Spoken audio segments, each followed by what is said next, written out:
computer. Yeah, it's nice to catch up. We usually see each other at Provine. I expected to see you at the Provine, but you know. Yeah, it's crazy. So yeah, tell me a little more. What's happening in Italy right now? I mean, you can move I know around. Italy. Yeah, Italy is a little bit complicated. We expect, as I said, the 5th of May to reopen something, but Piedmont and Lombardy, the two regions, probably will be a little bit later because we have a little bit more problem. But talking about my specific region, Alba, Langhe Hills, we are much more relaxing somehow.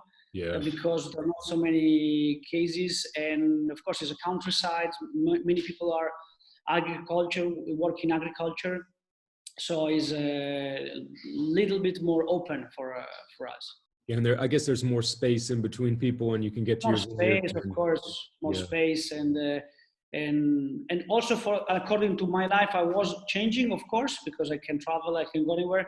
But anyway, I can come to my winery, I can go around to buy things for my winery. So, I mean, I have some social contacts with other people. Yeah. What a change in life it is, so rapidly too. It's quite strong, and I think will be also an opportunity to change something. Yeah. What do you see some positive changes coming out of this? I think that the positive change probably will be inside of the people. Yeah. You know, because we understand what is really important and what is a little less important, probably. And I strongly believe that all the world of biodynamic, for example, which I'm happy to represent, will be stronger and stronger. Because the people, I hope, that's also a hope, they will care more what they are doing and what they are buying and what they are eating and what they are drinking. Yeah. You do a really good job you do a great job of showing that off on Facebook, or showing that your vineyards have moved that direction. We never really discussed that before. The first time I think it was maybe 2 years ago at Provine, and you were pushing hard to get your biodynamic stamp and get your certification. But when did that become an issue for you? Did something awaken in you to really say, this is what I want to do, the direction I want to go? Or were you always going that direction and then you wanted to push hard, you know? Well, I mean, it was started between 2009 and 2010 when I started this changement to organic. So I was converted all the winery to organic. And every year, step by step, I realized that was my direction. And I have to continue to grow in this direction. And of course, when I started, biodynamic was automatically a natural step up from the organic. Mm-hmm. Because there is a big difference between organic and biodynamic. For the people who they don't know, organic is a protocol that you have to follow. So there are some products that you can use, a product you can't use. Mm-hmm. Biodynamic is much more wider. You have to have a standard where you take care more of the soil. You have to have animals. You need to have biodiversity in the estate. Mm-hmm. There are a lot of things you should have more than organic. And step by step, I was realizing that's the only one way I can follow. Yeah. Because it's the best way to live better. It's not only a question of quality of wine. Because when I walk in my vineyards and I see, you have also always to consider one aspect, extremely important, where I am. Because if somebody comes to Barolo, to the south of Piedmont, vineyards is 95% of the land is vineyard. Mm-hmm. So monoculture, and that's something happened in the last 20, 25 years. Before was very biodiverse. So the fact that I started to go back and put in create some areas in the middle of the vineyards where I grow all varieties of wheat, corn, all other species of aromatic herbs. I planted more than 500 trees in the winery. That helped to have a more diverse estate who helps the vineyards. Yes. Yeah, I guess that prompts more animals. It prompts more bees, more vegetation, everything that creates a healthy environment for the vines to live, huh? Yeah, of course, but it consider also that the price of the land here is very expensive. So the fact that I took out part of the vineyards to plant, it seems a little bit against the normal way of thinking. In fact, sometimes I look at the mirror and I say to myself, what are you doing?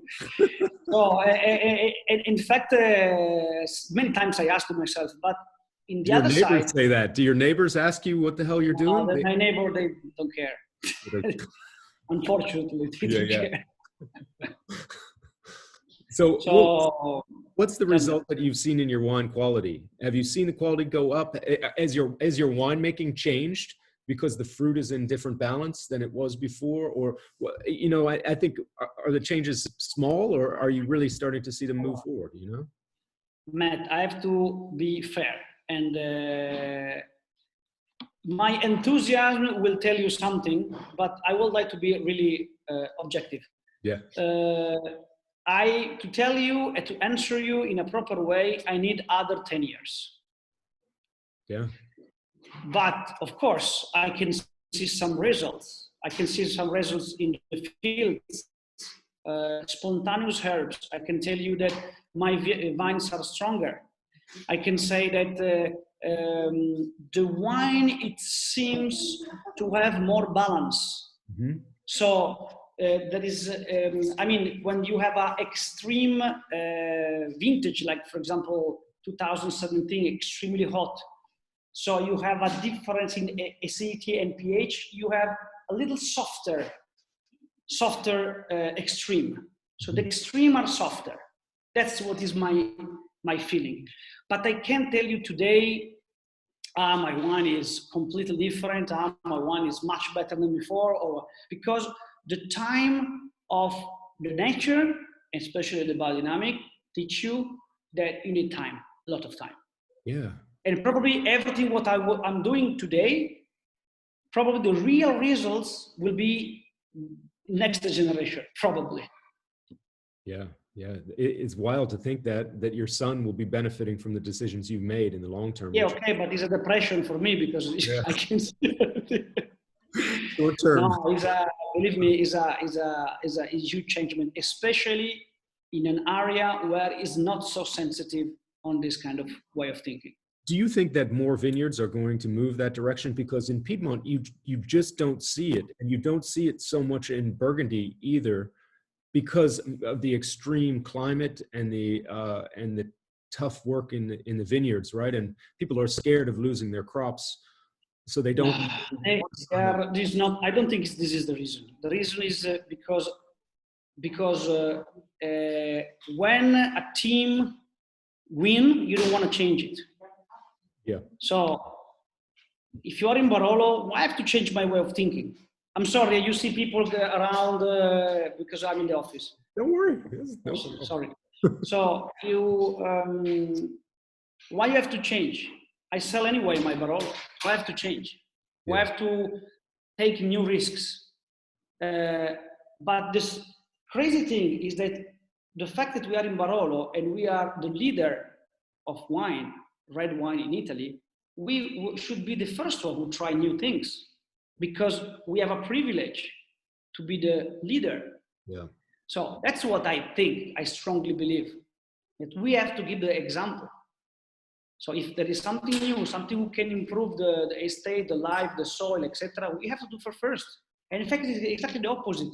The poorest area in Italy are the stronger in biodynamic. Some area, for example, in Tuscany, like Lucca, the area of Lucca, some places in Sicily, so, and it's crazy, this one. Because money, more you are rich, more you have afraid to lose something. Yeah. And to change. So or you feel it or you don't do it. Yeah, if it works, why fix it? Why break it? Why do anything? That's what I think, and that's my opinion. I'm not sure. Well, you live there and you know, and you can see it around you on a day-to-day basis. So it makes sense. And the fact that we are the only one certificated biodynamic winery in Barolo and Barbaresco, it's something. You know, it answers. You know, that's the fact that I decide to be certified is because I mean, I'm not a great fan of the certification, but I need to show to the people there is some criteria behind what I'm doing. It's not just saying I'm biodynamic. And what does it mean? I mean, everybody can say I'm biodynamic. Nobody can check. So I would have liked to give you myself some rules. And Demeter certification today is the most, let's say, difficult to get. Yes. So we need, and for example, animals is something that we had to add into our circle of, of estate. We need to have use very low copper. Just to give you an idea, is we have to stay below 3 kilo per hectare of copper, and the organic is 5 kilo average in the last 5 years. I didn't realize that some areas it's even stricter than organics. I had no idea. I didn't know that. Yeah, it's of course organic. Now I think organic, everybody can do organic easily. Biodynamic, it's much more difficult because you need to have a lot of things. You need to have water. You need to have space. That here in Barolo we don't have space because everything is vineyard, so you have to make some sacrifice. But area like Tuscany, they have space, they can do it. In fact, most of the winery organic biodynamic are in Tuscany. Yeah, yeah. And also the person who is leading the company need to change the way of thinking with the people, with the nature, with the workers. Approach of the life change completely. Yeah, it's going to be exciting. When does your Demeter stamp go on the back of your bottle? Will it be soon? That will be when 2019 will be released. Beautiful. So again, let's say from because your wines are in barrel right now, or waiting, exactly a long period of time before release. So that's exciting. I can't wait because customers love to see this stamp on the back. They love it. I can tell a customer, and I've said this many times, you can tell a customer that a vineyard practices organics or biodynamics, but there's nothing like a stamp on the back for people to feel. I mean, Matt, I have to tell you the truth. There are also many wineries who are working very well, and they are not certified biodynamic, and they are super biodynamic. But where I'm living Barolo region, very conservative region. You need to show with something, some paper that you reach some level. Otherwise, you are no one. Yeah, yeah. So I want to ask you a little bit about your vineyard, the Briccolina vineyard. I love this vineyard. Have you been able to push this to biodynamics as well, or is it just your? The Briccolina was the first vineyard where I started biodynamic, and today is the first crew in Barolo certified biodynamic. Wow! How many other people make wine in that crew? Hundreds. Really? In Briccolina crew or in all the crew in Barolo? No, Briccolino. No, 4. 4, okay. 4. But so one of them is very big, so it owns the majority of the crew. Got you. And did you have to convince everybody to go that direction to get the crew certified, or is it just your? No, because it's only my plot. It's only my plot. Okay. And what I was doing is like planting trees all around, lavender, blossom cherry trees around my vineyard. Yes. To be protected and somehow.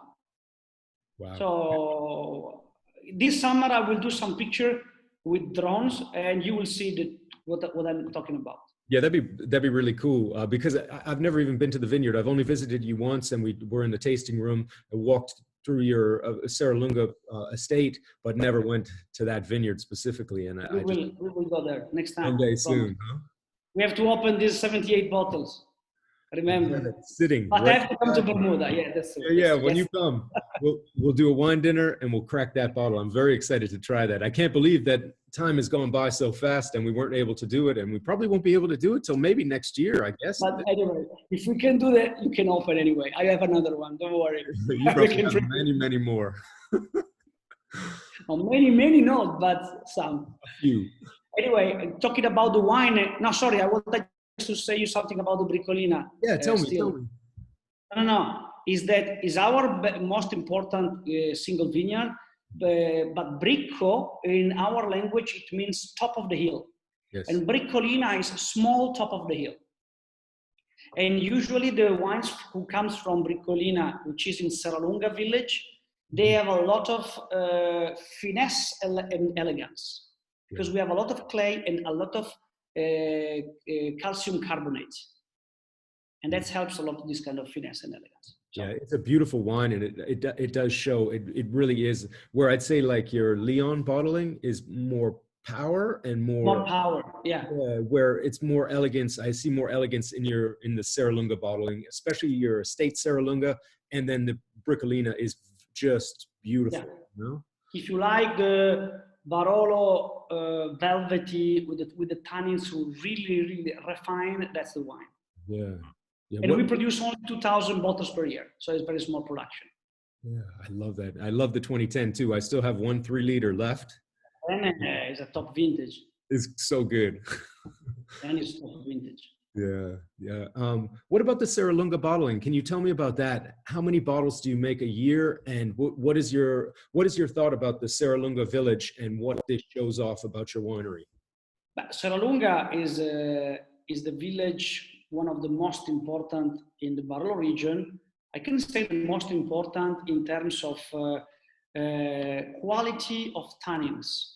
Yes. That's explain why in the past the Barolo from Serralunga and the grapes who came from Serralunga, they were always paid more than all the other parts of Serralunga. That's historically. Mm-hmm. It's the oldest geological area in Barolo. It was formed 12 million years ago. So we have clay, very refined, very small particles. So we keep more water and more minerals inside. So that's why we have more complexity in the wines. Our Barolo of Serralunga, we produce around 20,000 bottles, more or less. Yes. And today, which vintage you have now? A little bit of 15, and we just took off the container yesterday, 2016. Correct. But you have the 15, which is a ready to drink vintage because it's a warmer vintage. And after you have the tops, 2016 is the vintage.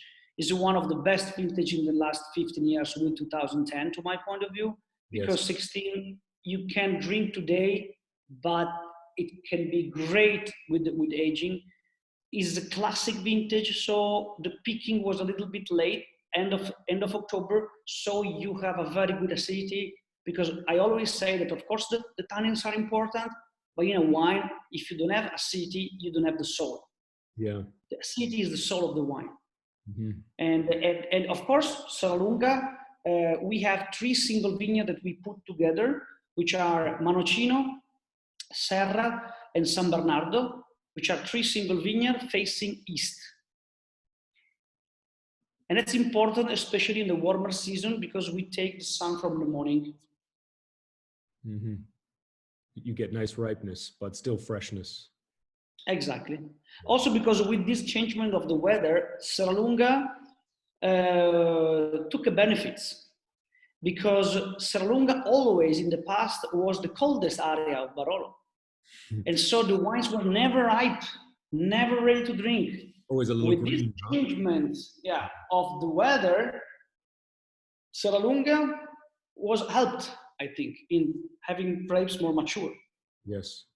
Do you think, and this is a personal opinion, do you think that the weather is going to switch back and we're going to soften off and we'll get back to that time when Serralunga was a little bit of a later, or you think, no way? Not in our life. I don't think so. Gotcha. I think the trend is to go to more dry. More dry, more heat. Yeah. How does that work out when you're making white wine? Because again, I love this bottle. You have the 14. I was tasting yesterday the 2014. I tell you, that's the best vintage of Nascetta I ever made. Why? What makes it so good? Sometimes you don't know why, but it happens. No. There is a reason, because 2014 was a colder vintage. Mm-hmm. And Nascetta is an indigenous white grape variety that, if you read the old books, was compared with some wines from Riesling. Riesling from the north, from the German, from Rheingau, and my best Nascetta was in a colder vintage. So for me, it's quite now there is an answer, and especially after many years, you will see that the Nascetta will show better and better. I was really surprised about the finesse and the great acidity still with the Nascetta 14. That, I have to tell you the truth, was quite cold and rainy. Mm-hmm. So we had a big problem on Dolcetto and Barbera. Nebbiolo and Nascetta, wonderful. Yeah, yeah. What is your favorite pairing with this wine? I'm always interested in that because, you know. Allora, I tell you the truth, and I tell you with the typical dish from this region is the vitello tonnato. I don't know if you know what it is. I don't know. Tell me. Vitello tonnato is a veal, sliced veal. Yeah, yeah. With some kind of mayonnaise with tuna sauce, which seems crazy, but it's perfect. It works nicely. The acidity will cut through. I got you. I got it. That's a typical dish, antipasto, appetizer from here. Got you. Got you. I have a question for you about your about the Zio Nando, the Barbera.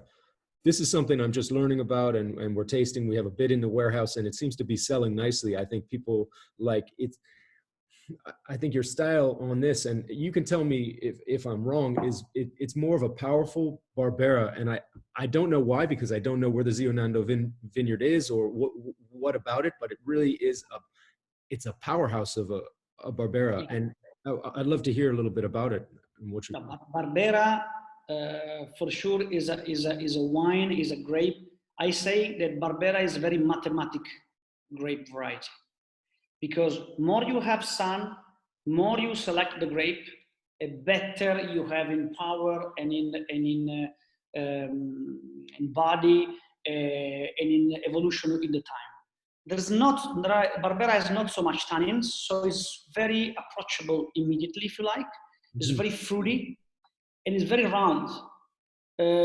Zio Nando, the name Zio is uncle, and Nando is the nickname of my father's uncle who put in the ground this vineyard in the 1944-45. Wow. We still have 35% of the vines original from 1944-45. And that's how it helps a lot in terms of quality, because these old vines giving me really the structure. And I think that's the wine that you can really easily drink, even if it's 14.5% of alcohol. When you see the color, it's really deep in color, but when you drink it, it's really round and smooth. Yeah, yeah. That is the Barbera you can drink with everything. You know, it's really open wine somehow. Yeah. Yeah. How long do you think it should stay in bottle before you drink it? What is your time for these wines? Consider that all wines for me minimum 1 year. Yeah, yeah. When I put in the market, Barolo is already at least 1 year before I sell in the bottle, and the Barbera 6 months. Got you. But 1 year minimum. But of course, if you live 3-4 years is perfect, because when you we have less oxygenation, you have a better reduction, and you have all the evolution of all the flavor comes up.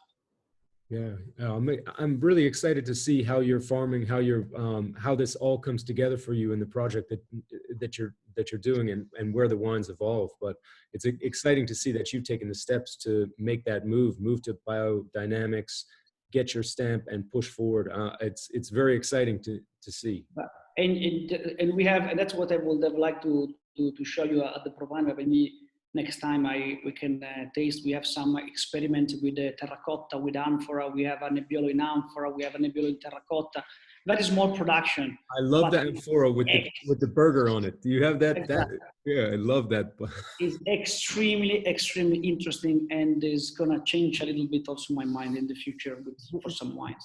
Do you think you're going to push more towards amphoras and terracotta as an agent? I would like to study better this kind of container, and maybe can be in the future something that can be blended. Yeah. Do you have part of amphora? How are the rules in allowing you to use an amphora in the region? Is it tough? Do you have to declassify fruit in order to do that? No, in fact, it's a little bit borderline. Especially in the maceration. I will never tell you the truth, of course, now. Yeah, on No, video. Maybe we no, put it on pause, then you can I tell know, me. who cares? Who cares? Now we are in emergency. I can say what I want because everybody are focusing on the other most important things than maceration today.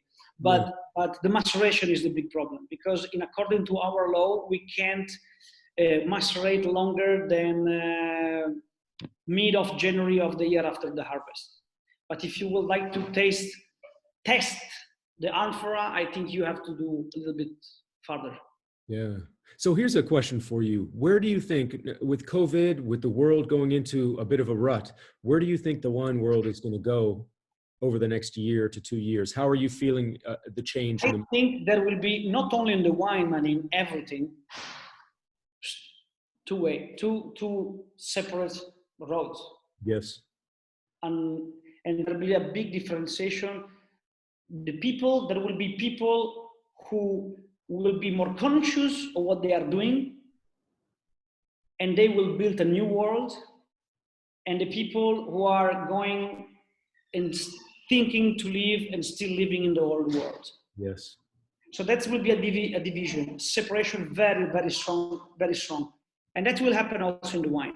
People who are conscious that buying my wine is not only buying a liquid in a bottle, but is a political action. I want to support people who care about what's going on in the future. So that's, I think, will be the differentiation. People who care about what they have in the house because they will like, of course, drink healthier, eat healthier, but support one economy who is more not oriented only on money. Yeah. Doing an economy who is oriented to building something more fair. But I don't want to be, politically correct or ethic or eco or something. I strongly believe this. Mm-hmm. I want to help you because I know that you are doing a hard work, making beans in I don't know where. You do it biodynamic. I know what is behind biodynamic farming, and I want to support you. Yes. Because I want that you grow and you can help other people like you. And you will do the same. And we build, and I always say, we have to change our shape of thinking. That's the only one way to go further. That's my point of view. No, I think that's, it's really important. And these chats with producers that we work with have been really helpful for me to see the passion behind it and how people are trying to change their vineyards, change their world, change how things operate, and not just look at wine in a bottle that's coming from any factory, but really is making a difference. And Matt, you are important because you are the ambassador of our wines. And it's extremely important, this. But the wine, we have a privilege to work in this business because the people listen to you. When you have a bottle of wine in your hand, when you do a tasting, the people listen to you. And it's not so normal that people listen to you. So you can say a lot of things. And you have a responsibility in what you say. That's I feel it. Yeah, it's going to be an interesting, I think you're right on the money. It's really going to be interesting over the next 2 years to see that switch. Maybe this situation will amplify that and people will really have to take a serious look at what they're doing and what they're consuming, what they're eating, what they're drinking, what they're placing. That's what I think maybe is only a hope. But I strongly believe this because we can go like we were doing before. And these kind of moments, they're important to think. And there's no other, I don't see one future like it was before. Yeah. I mean, in the old world, let's say. Yeah, it's gone, right? It's crazy. I want to show you the new bottle of Briccolina. Oh yes, I love it. I don't know if you see it on internet. I was just releasing yesterday. I know this is compared to the old one. I love the blue. I love that. What made you decide? No, I mean there are two reasons. One reason is is because this one, we were changing in 15 years many things, the shape of the bottle, the labels, trying to have a good compromise between our winery is born in 1902, so I'm the fourth generation of winemakers. So, but at the same time, I would have liked to do some modern. So that was the label. But for the Briccolina, who was the first biodynamic vineyard, is my top single vineyard. And you know, there was something who came in my mind when if I look for in the future, the people are always like, you know, with the phone, look down. Now we have to look up. And when you do biodynamic, you have to look up to the sky. And that's the color of the sky. And that was something to be connected with something up there and not always looking down like a robot, you know. We are often talking about robot or something. For millions of years, the human being, they were looking the sky. Now we completely forget to see the stars and all these things. So that was the esoteric part of my choice. It's great symbolism. I really like it. And you were always wrapping the Briccolino in a blue label, in a blue tissue paper anyway. No, this one now is too much. But this one I have to change. It's too much. Too much blue, huh? I have to think about it. What do you think? You want to put a little bit more white in there? Or you maybe white with the blue, but no, it's too much. Otherwise it become too kitsch. I like it. Blue is the color of our company, so I have no problem. Really? Yeah, too rocket. No, I promise you, mate. It's not that every time I do a chat, I change the label of Briccolina for the company. No, it was not prepared. No, hey, thank you so much for your time today, Enrico. I really appreciate it. And you know, I'm very happy to invite you to do this chat. Hope to see you soon, and really good luck for everything. And you know, we have to stay united more as possible. Oh yeah, we will. We will. Talk to you soon, mate. Ciao.